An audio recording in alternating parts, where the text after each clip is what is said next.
बोलो जयकारा बोल मेरे श्री गुरु महाराज की जय।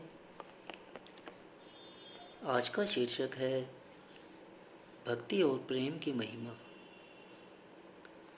धर्म ग्रंथों में जहाँ तहाँ भक्ति की महिमा को इस प्रकार गाया गया है कि वह स्वतंत्र है, किसी के अधीन नहीं। ज्ञान, विज्ञान, योग आदि सब भक्ति के अधीन है। भक्ति मार्ग पर चलते हुए जीव के समस्त साधन आपसे आप पूर्ण हो जाते हैं। नियम, धर्म और आश्रम आदि की सब मंजिलें तय हो जाती हैं। श्री रामचरितमानस का कथन है, भगवान श्री रामचंद्र जी वनवास की अवस्था में एक स्थान पर बैठे हुए अपने भाई, छोटे भाई लक्ष्मण जी को उपदेश करते हुए इस प्रकार फरमाते हैं, हे लक्ष्मण, वर्षा ऋतु गई, अब शरद ऋतु आई। वर्षा ऋतु के कारण जो लोग अपने अपने काम काज छोड़कर अपने अपने स्थानों पर रुक कर रह गए थे, वे शरद ऋतु को पाकर घरों से बाहर निकल पड़े हैं। हे लक्ष्मण, शरद ऋतु को पाते ही हर्ष के साथ राजा लोग अपनी राजधानी का प्रबंध चलाने के लिए, तपस्वी तप करने के लिए, सौदागर व्यापार करने के लिए तथा भिखारी भिक्षा मांगने के लिए घरों से ऐसे निकल पड़े हैं जैसे हरि भक्ति को पाकर चारों आश्रमी अर्थात ब्रह्मचारी, गृहस्थी, वानप्रस्थी और सन्यासी अपने अपने आश्रम को त्याग देते हैं। कहा जाता है कि मनुष्य पहले ब्रह्मचर्य, उसके पश्चात गृहस्थ, फिर वानप्रस्थ और अंत में संन्यास धारण करके जीवन व्यतीत करे तो उसका जीवन सफल हो जाता है। यह नियम है। लेकिन भगवान श्री रामचंद्र जी महाराज के कथनानुसार यह बात सिद्ध होती है कि जैसे हाथी के पांव में सबके पांव आ जाते हैं, ऐसे ही मालिक की भक्ति के रास्ते में नियम आदि सभी साधन आपसे आप पूर्ण हो जाते हैं। इनकी पूर्ति के लिए कुछ विशेष यत्न नहीं करना पड़ता। फिर यदि भक्ति के साथ वैराग्य और विचार का बल भी मिल जाए तो ऐसे समझो कि भक्त की आत्मा को दो पंख लग गए। जैसे दो पंखों की सहायता से पक्षी फरफराता हुआ आकाश में उड़ जाता है, ऐसे ही भक्त की आत्मा भी वैराग्य और विचार रूपी दो पंखों के बल को पाकर अंतर के प्रकाश में उड़ती हुई बिना बिना प्रयास ही दूर स्थान तक पहुंच जाती है। वैराग्य में बहुत शक्ति है। भक्ति पथ पर चलते हुए यदि वैराग्य की कमी है तो भगत ठीक ढंग से अपने मार्ग पर चल नहीं सकता। भक्ति नाम प्रेम का है। प्रेमी प्रेम में मग्न होकर बाकी सब कुछ भूल जाता है। जैसे कहा भी गया है, दुआ है, जहाँ प्रेम तह नेम नहीं, जहाँ बुद्धि त्योहार व्यवहार, प्रेम मगन जब मन भया, तब कौन गिने तिथि वार। यह जितना भी संसार है सब प्रेम की डोरी में ही बंधा हुआ दिखाई देता है। यदि प्रेम न हो तो यह संसार रूखा सूखा तथा फीका हो जाए। परंतु इसमें थोड़ा अंतर है जिसको पाठकों के जानकारी के लिए यहाँ लिख दिया जाता है। प्रेम कहते हैं प्यार को। यह प्यार दो प्रकार का होता है। यदि प्यार भक्ति का है तो उसे प्रेम कहा जाएगा, और प्यार संसार का है तो उसे मोह कहा जाएगा। संसार का मोह रूह को बांधने वाला है और भक्ति का प्यार रूह को मुक्त कर देता है। हमारा प्रसंग चूँकि भक्ति की महिमा और प्रेम का चला हुआ है, इसलिए संसार की मोह ममता के विषय को यहाँ ही समाप्त कर देना उचित है। भक्ति को दिल देना सच्चा प्रेम कहलाता है। इसमें रस है, इसमें मिठास है, इसमें शांति और सुख तथा मन की एकाग्रता है। प्रेम के बिना दूसरे सब साधन नीरस तथा फीके हैं। वास्तव में प्रेमी ही सच्चा ज्ञानी है, प्रेमी ही ध्यानी है, प्रेमी ही योगी है और प्रेमी ही सन्यासी है। लोग भगवान के साथ लेखे गिनते हैं, परंतु प्रेमी भगवान के साथ कभी लेखे नहीं गिनता। वह प्रेम करना सीखा है, उसने प्रेम करना सीखा है, इसके सिवाय वह कुछ नहीं जानता। इसलिए भगवान भी उनके साथ लेखे नहीं गिनते। श्री भगवान का कथन है, एक दोहा है, प्रेमी के मैं कर बिकूं यही मेरा यही असूल, चार मुक्ति दू ब्याज में दे न सकूं अब मूल। भगवान श्री रामचंद्र जी ने बाली को छुपकर बाण मारा। बाण लगते ही बाली मूर्छित होकर धरती पर गिर पड़ा। चूंकि शूरवीर था इसलिए झट से उठकर बैठ गया। देखता क्या है, श्री भगवान सम्मुख खड़े हैं। बाली कुछ प्रश्न करता और भगवान उसका उत्तर देते।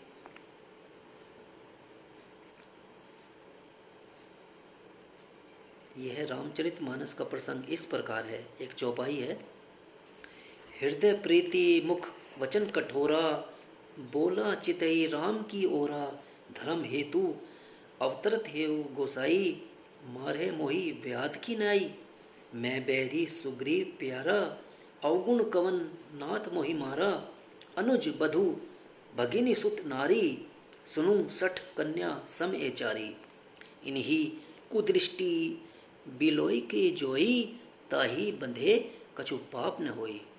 तब बाली कहता है, दोहा है, सुनहु राम स्वामी सन, चलन चातुरी मोरी, प्रभु अजहू में पापी अंतकाल गति मोरी। अर्थात बाली के हृदय में तो प्रेम है, परंतु ऊपर से भगवान की ओर देखकर कहता है, प्रभु आप मर्यादा पुरुषोत्तम हैं, आप धर्म की स्थापना करने वाले हैं, आपका अवतार ही धर्म की रक्षा करने के लिए तो हुआ है, तो मुझे एक शिकारी की भांति आपने छुपकर बाण मारा, यह कहाँ का धर्म है? और फिर मैं वैरी तथा सुग्रीव आपका प्यारा बन गया, और सुग्रीव के पक्ष में होकर आपने मुझे किस अपराध में मारा? कुदरती बात है कि नीति के साथ नीति चलती है तथा प्रेम के साथ प्रेम चलता है। क्योंकि बाली ने प्रश्न करते समय नीति का सहारा लिया, इसलिए भगवान भी उसके प्रश्न का उत्तर नीति से ही देते हैं। भगवान कहते हैं, सुन बाली, अनुज वधु अर्थात छोटे भाई की स्त्री, भगिनी कहिए अपनी बहन को, सुत नारी कहिए अपने पुत्र की स्त्री, और चौथी अपनी कन्या, हे शठ, यह चारों ही एक समान है। इनकी ओर यदि कोई खोटी दृष्टि से देखता है तो वह पापी है, उसके मारने में कोई दोष नहीं है। क्या तू नहीं जानता कि तूने अपने छोटे भाई सुग्रीव की स्त्री को अपनी स्त्री बना लिया है तथा सुग्रीव को मारकर भगा दिया है?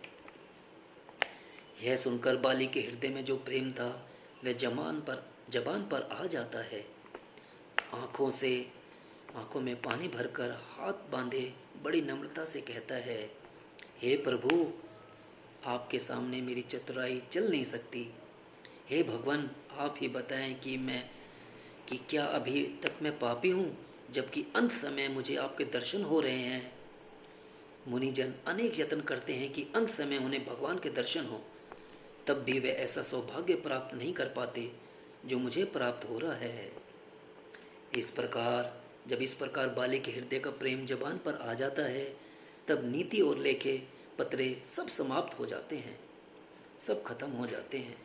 भगवान अपना कमल सा हाथ बाली के सिर पर रखकर बड़ी प्रसन्नता के साथ कोमल वाणी में बोले, हे बाली, यदि तू चाहे तो तेरा शरीर सदा के लिए अचल कर दूं, कभी मृत्यु नहीं व्यापेगी। तब बाली ने हाथ जोड़ के विनय की, प्रभु, मन का कोई भरोसा नहीं है, यह किसी वक्त भी धोखा दे सकता है। संभव है जो समय मुझे अब मिला है वह कल को मिले या ना मिले, इसलिए आप मुझे शरीर छोड़ने की आज्ञा दीजिए और वरदान दीजिए कि मैं जिस जन्म में भी जाऊं वहाँ आपकी भक्ति मेरे हृदय में बनी रहे। भगवान बोले, ऐसा ही होगा। दोहा है, राम चरण दृढ़ प्रीति करी बाली, किन्ह तनु त्याग, सुमन माल जिमी कंठते, गिरत न जानी नाग। भगवान के चरणों को हृदय में धारण करके बाली ने शरीर को त्याग दिया। कैसे त्यागा? जैसे हाथी के गले से फूलों की माला गिर जाने पर हाथी को पता तक नहीं चलता, ऐसे ही बाली को शरीर त्यागते समय कुछ भी खेद नहीं हुआ। यह सब भक्ति की ही महिमा है।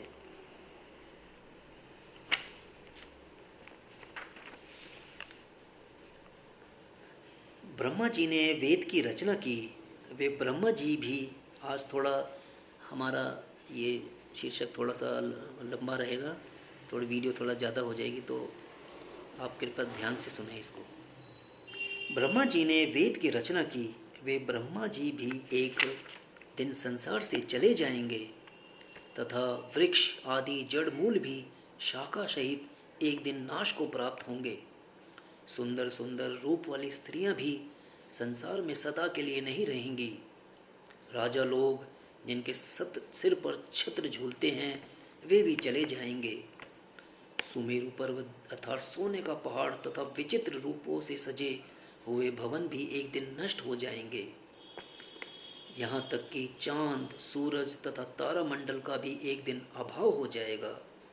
और एक समय ऐसा भी आएगा कि पृथ्वी जिस पर हम रह रहे हैं और चलते फिरते दिखाई देते हैं, यह भी नहीं रहेगी, क्योंकि यह संसार ही नाशवान है। यहाँ किसी को भी सदा के लिए ठहराव नहीं है। फिर प्रश्न उठता है कि क्या इस संसार में कुछ रहेगा भी नहीं रहेगा? इसका उत्तर सत्पुरुषों के वचनों में यूं मिलता है कि एक धर्म रहेगा, एक धर्म रहेगा जो जीव के सदा अंग संग है, उसका कभी नाश नहीं होता। बाकी सब वस्तुएं नष्ट हो जाएंगी। भक्ति का एक मुख्य अंग सेवा भी है। सेवा करने वाला प्रेमी सबको प्यारा लगता है। भगवान को भी सेवक ही प्यारा लगता है।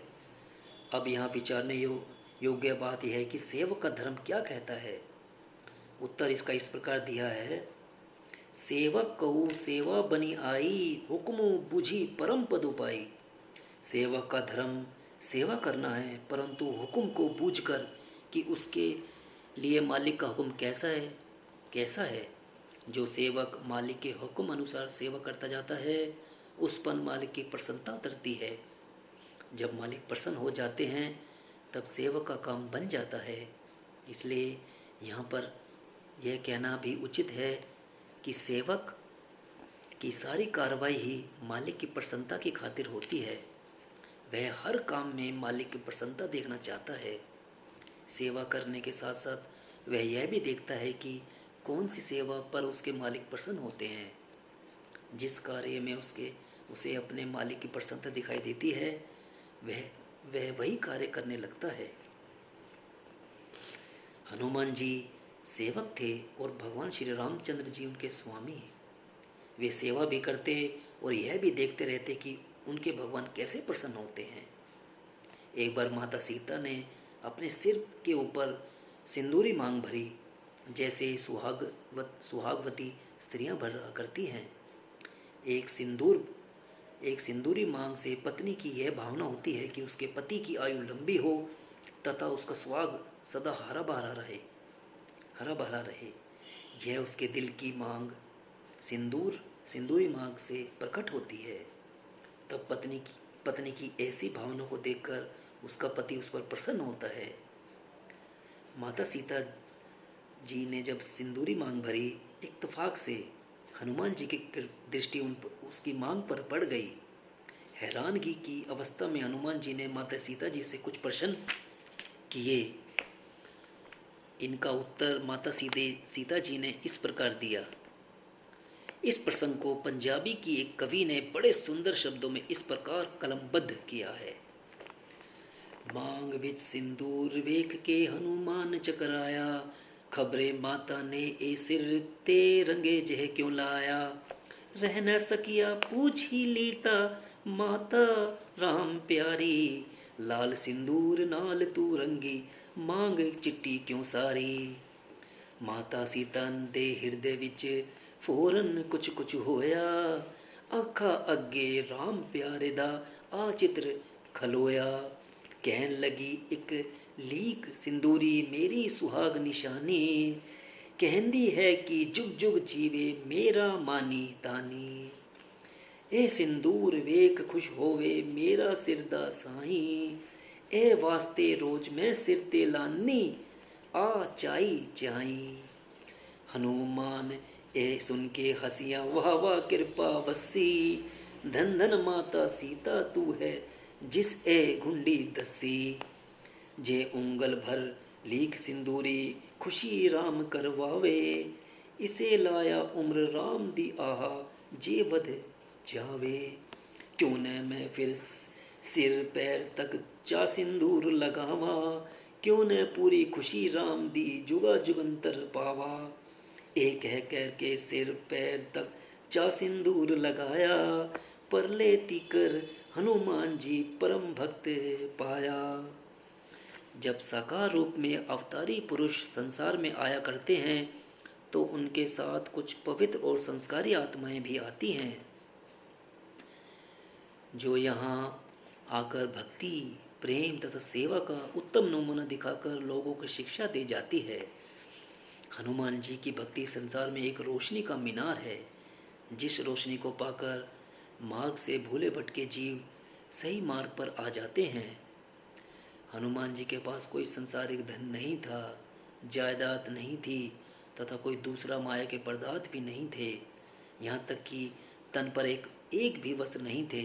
केवल एक लंगोटी में रहकर दिन रात एक करके अपने मालिक की सेवा की, जिसका परिणाम आज दुनिया के सामने है कि जहाँ मंदिरों में श्री भगवान रामचंद्र जी की पूजा होती है, वहाँ उनके सच्चे सेवक और प्रेमी भक्त हनुमान जी की भी बराबर हो रही है। यह सब भक्ति का प्रताप है। हनुमान जी का एक नाम महावीर भी है। ऐसा लगता है कि हनुमान उनका नाम इसलिए रखा गया कि वे सेवा तो करते थे, परंतु उस सेवा को उन्होंने कभी मान नहीं होते परंतु उनकी सेवा का उन्हें कभी मान नहीं होता था।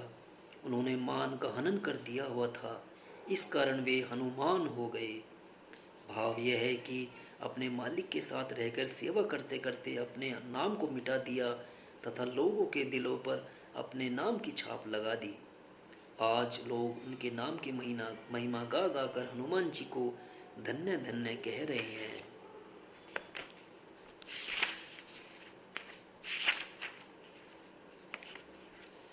घर राखे घर जात है, घर जा रे घर होए, जह बातें दीप दीप की कट उजियारा होए। लोग संसार में अपना नाम रोशन करना चाहते हैं, परंतु उनको यह मालूम नहीं कि नाम किस प्रकार रोशन हो सकता है। वे संसार में नाम पाने के लिए अनेक साधन करते हैं, परंतु नाम फिर भी मिट जाता है। संत कहते हैं कि हे मनुष्य, यदि तुझे अपना नाम रोशन करने की ही इच्छा है तो फिर सत्संग की रोशनी में आकर इसके ढंग को सीख। सत्संग में क्या मिलता है, इसका उत्तर नीचे इस प्रकार दिया गया है। एक गज़ल है। ए दे तफलीकी में यह ख्वाहिश थी कि मेरा नाम हो, सबका मैं प्यारा बनूं और मेरा नेक अंजाम हो। रेग के टीले पर जाके मैंने लिखा अपना नाम, मुझको में यह उम्मीद थी कायम रहेगा यह मुद्दाम। आया एक हवा, झोंका हवा का, नाम मेरा मिट गया। मेरे दिल को दोस्तों बेहद रंजो गम हुआ। लब्बे सड़क ईख दरखत पर नाम अपना फिर लिखा, मुझको यह उम्मीद थी कायम रहेगा यह सदा। बादे सर ने उसे आकर गिराया खाक पर, आलमे वहशत हुआ तारी दिल गमनाक पर। फिर तो मैंने लोहे संगमरमर पर लिखा बागे दिगर, नाम अपना ता अबद कायम रहेगा पा कर्रो फर। पर यह सितम पेशा फलक दर पर रंजूर न था, आया एक दिन जलजला फिर यह भी चकनाचूर था। फिर तो मैं मायूस होकर अपने दिल से यूं कहा, दिला तू ही बतला दे कि आखिर मैं करूं तकदीर क्या। वह लगा मुझसे कहने, तुझे होना है गर हर दिल अजीज, नाम अपना दूसरों के दिल पे लिख ए बा तमीज। अर्थात अब कहते हैं, इसका सारांश ये है कि बचपन की अवस्था में दिल में इच्छा थी कि संसार में मेरा नाम हो। कैसा नाम हो कि सब लोग मुझसे प्यार करें और हर बात में मेरा परिणाम अच्छा हो। इस इच्छा को लेकर मैंने एक दिन रेत के ऊंचे टीले पर मोटे अक्षरों में अपना नाम लिख दिया। ख्याल यह था कि इस प्रकार आने जाने वाले लोग मेरे नाम को जब पढ़ेंगे तो मेरा नाम संसार में फैल जाएगा। लेकिन कुदरत को यह मंजूर न था।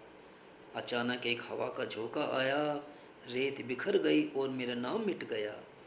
तब सज्जनों, मेरे दिल को बहुत ही रंज और दुख हुआ। लेकिन इस इच्छा की पूर्ति के लिए फिर मैंने एक नए पेड़ पर अपना नाम खोद दिया, इस ख्याल से कि वह यह हवा के झोंके से मिट नहीं सकेगा और हमेशा कायम रहेगा। तब देखने वाले लोग मेरे नाम को जान जाएंगे और मैं मशहूर हो जाऊंगा।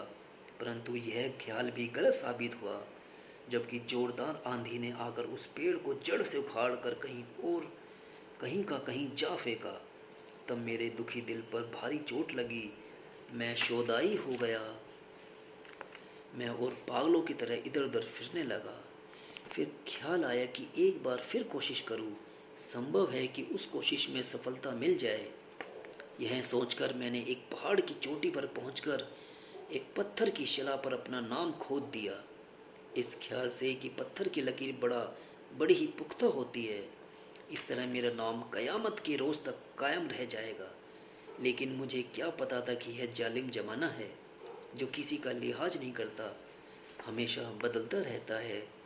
उस जमाने की गर्दिश में आकर ऐसा भूचाल आया, मेरा नाम तो क्या, उस पहाड़ का भी पता न चला कि वह कहाँ धरती में धंस गया। इस प्रकार जब मैं हर तरफ से निराश हो गया, तो अंत में अपने दिल से पूछा, ए दिल, तू ही बता दे कि मैं क्या तदबीर करूं जिससे मेरी यह इच्छा पूर्ण हो जाए। दिल से आवाज आई, ए भले पुरुष, अगर तूने सबका प्यारा बनना है और तू चाहता है कि तेरा संसार में नाम हो, तो ऐसी चाल चल जिससे तेरा नाम दूसरे के दिलों पर लिखा जाए। किसी ने सच ही कहा है, वह चाल चल की उम्र खुशी से कटे तेरी, वह काम कर की याद तुझे सब किया करें। जिस जा पे तेरा जिक्र हो वो जिक्र खैर हो, और नाम तेरा ले तो अदब से लिया करे। अब सोचना चाहिए कि ऐसी विचारधारा सत्संग के अलावा कहीं किसी दूसरी जगह पर नहीं मिल सकती। आप ही सोचिए, ये मिल सकती है कि नहीं? कदापि नहीं, कदापि नहीं मिल सकती। सत्संग ही एक ऐसी सीढ़ी है जिस पर चढ़कर जिज्ञासु आगे चल सकता है। जो लोग सत्संग छोड़ बैठते हैं, वे भक्ति और परमार्थ की दौलत से खाली रह जाते हैं। इसलिए सत्संग सदा करते रहना चाहिए। श्री परमहंस संत श्री कबीर साहिब जी का एक दोहा भी है, संगति से सुख उपजै, कुसंगति से दुख जोए, कह कबीर तह जाइए, साधु संग तह होए। संगति कीजे संत की, जिनका पूरा मन, अंतोले ही देत है नाम सरीखा धन। साधुन के सत्संग ते, थर हर कापे धे, कभू भाव कुभाव ते, मत मिटी जाए स्नेह। कबीर खाई कोट की, पानी पीव न कोय, जाई मिले तब गंग से, सब गंगोदक होए। भली संगति से सुख उपजता है और बुरी संगति से दुख पैदा होता है। श्री कबीर साहिब जी कहते हैं, जहाँ संतों का सत्संग हो वहाँ अवश्य जाना चाहिए, क्योंकि इसके समान दूसरा कोई भली संगति नहीं है। फिर कहते हैं कि ऐसे पूर्ण महापुरुषों की संगति अवश्य करनी चाहिए, क्योंकि वे नाम जैसे धन को अंतोले ही दे देते हैं। आगे चलकर श्री कबीर साहिब जी भी कथन करते हैं कि जिस भाग्यशाली जीव का मन संतों के सत्संग में लग गया है, उसको हर घड़ी डरते भी रहना चाहिए कि कहीं उसका मन धोखा देकर उसको संतों के सत्संग से हटा न देवे, अर्थात कहीं भाव से कुभाव होकर संतों का स्नेह मिट न जाए। फिर कहते हैं, कोट की गंदी खाई का पानी कोई नहीं पीता, परंतु वही पानी जब गंगा जी में जा मिलता है तो गंगा रूप हो जाता है। संतों का कथन है कि सत्पुरुषों का सत्संग एक ऐसा तीर्थ है जहाँ स्नान करने से मन के पाप धुलते हैं और बुद्धि निर्मल होती है। फिर कहा है, यह संसार एक समुद्र है और सत्संग एक नाव है, जिसके चलने वाले मल्लाह सत्पुरुष आप हैं। जो लोग इस नाव पर एक बार सवार हो जाते हैं, अगर वे मल्लाह पर भरोसा रखें तो उनकी नैया एक दिन अवश्य पार होगी। संतों का वचन है कि जैसे एक मुसाफिर सूर्य की तेज धूप में सफर कर रहा है, उसके सिर पर बोझ भी है और प्यास से भी घबराया हुआ है। जब उसे सफर में चलते हुए एक ठंडा कुआं मिल जाता है, तब वह वहां बोझ उतार कर जलपान करके तथा ठंडी छाया में बैठकर थकावट को दूर करता हुआ शांति को प्राप्त करता है। ऐसे ही संसारी जीव पापों की गर्मी में जिंदगी का सफर कर रहे हैं। इनके सिर पर संसार की ममता का बोझ भी है तथा तृष्णा की प्यास से घबराए हुए भी हैं। सुख और शांति का श्वास लेना उनके लिए कठिन हो रहा है। तब ऐसी अवस्था में उनके लिए सत्पुरुषों का सत्संग एक ठंडे जल का कुआं है। जब वे भाग्य से सत्संग में आ जाते हैं और ममता के बोझ को उतार कर तथा वचनों का जलपान कर उस ठंडी छाया में बैठ जाते हैं, तो वे स्वयं ही अनुभव कर लेते हैं कि सत्संग में कैसी विचारधारा चलती है। संत कहते हैं, ए नाम पाने की इच्छा रखने वाले इंसान, अगर तुझे संसार में नाम पाना है तो भी तुझे सत्संग करना चाहिए। क्योंकि जब तू उस कोट की खाई के जल की भांति सत्संग रूपी गंगा में मिलकर अपना पहला नाम और रूप में डाल देगा, तो तुझे एक ऐसा नाम मिलेगा जो गंगा जल की भांति आप पवित्र होकर सबको पवित्र बनाता चला जाएगा। संसार में माया की अनेक लहरें आई और मिट गई।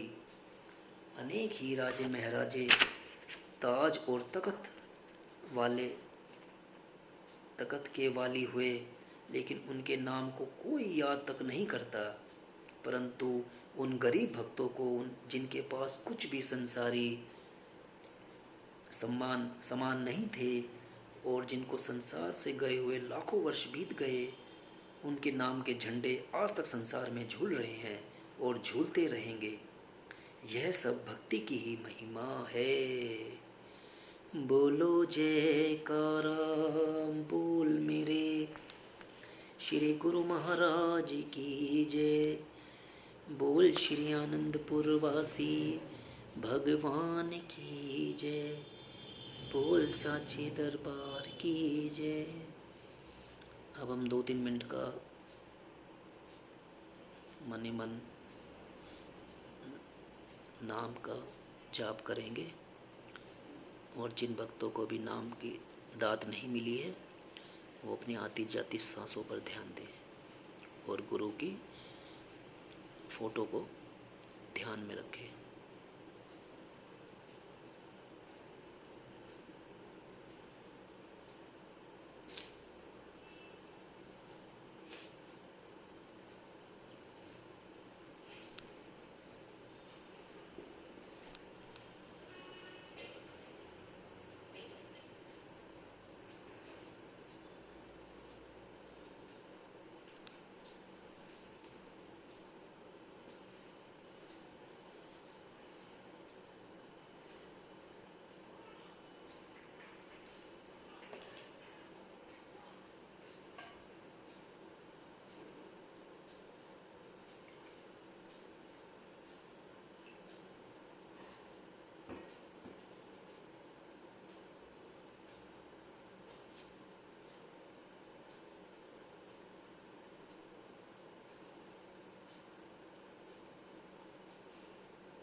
बोलो जयकारा बोल मेरे श्री गुरु महाराज की जय। आज हम एक गीत गाएंगे जो जीवन के मर्म को दर्शाता है। ये गीत काफ़ी अच्छा है, जो एक इसमें जीवन दर्शन है और दार्शनिकता को दिखाता है जीवन की। ये गीत इस प्रकार है। ये जीवन है, इस जीवन का यही है, यही है, यही है रंग रूप, थोड़े गम है, थोड़ी खुशियाँ, थोड़े गम है, थोड़ी खुशियाँ, यही है, यही है, यही है छाँव धूप, ये जीवन है।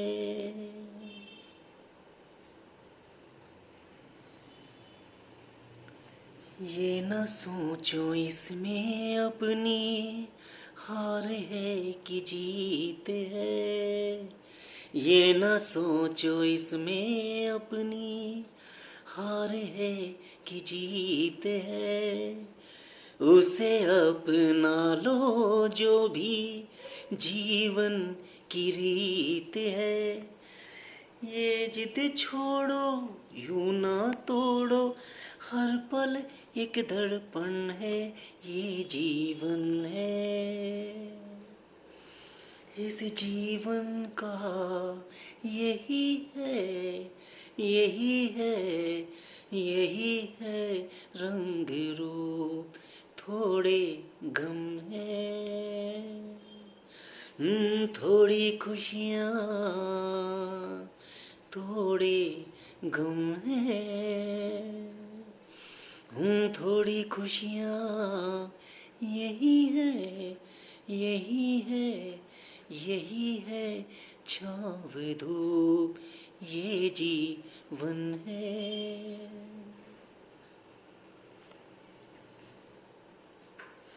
धन से न दुनिया से, घर से न द्वार से, धन से न दुनिया से, घर से न द्वार से, सांसों की डोर बंधी है प्रीतम के प्यार से, दुनिया छूटे पर ना टूटे, ये कैसा बंधन है, ये जीवन है। इस जीवन का यही है, यही है, यही है रंग रूप, थोड़े गम है, थोड़ी खुशियाँ, थोड़े गम है, थोड़ी खुशियाँ, यही है, यही है, यही है छाँव धूप, ये जीवन है। बोलो जयकारा बोल मेरे श्री गुरु महाराज की जय, बोल श्री आनंदपुरवासी भगवान की जय, बोल साचे दरबार की जय। अगर आपको ये वीडियो अच्छा लगा तो आप इस चैनल को सब्सक्राइब कर सकते हैं।